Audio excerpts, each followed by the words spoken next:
So when I had the opportunity to do this thing in New Zealand for a season, it was like, wow, like I would have, gave a left arm for that. And luckily I applied and I made it through. And so I got sent there and they paid for everything and took care of me. And here was a neat thing about, I played for a club called Auckland Grammar, which was a first grade club in New Zealand at the time. And we had quite a few New Zealand players in the club that I got to play with. Right. But so they got me this kind of hokey part-time job on the docks, like unloading stuff, like unloading these huge containers. I was just a young kid, and I was like, I can lift boxes all day, right?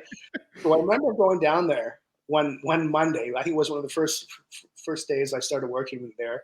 It was just, like I say, it's just part-time fun job, and then I remember seeing Joe Stanley and Alan Wetton in the containers helping me pick out these boxes. You might not know these names, Gift, but I had just watched these guys play against Australia on the Saturday, All Black versus Australia.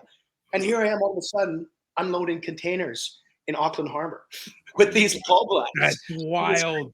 Yo, this is one of those situations where you go like, man, you're my, like, meet your heroes, but you are them and they are you. And literally and that was the beauty of the sport. We here I am working with these guys who just played before millions and millions and millions of people, watching this huge rugby game, and they're just trying to earn a buck at this point.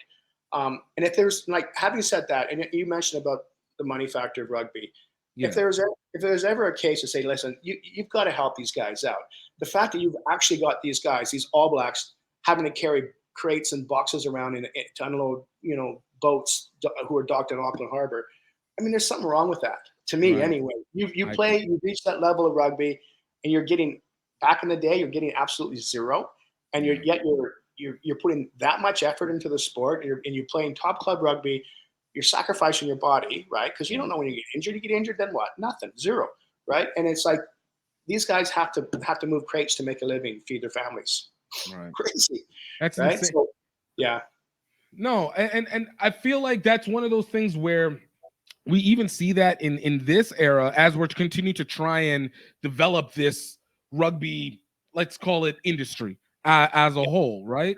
Like, we're still in this position where we're trying to find what is it that gives the guys enough to compensate for the amount of work that has to be put onto the body as anything, while simultaneously maintaining that spirit where you're also feeling it like how you had.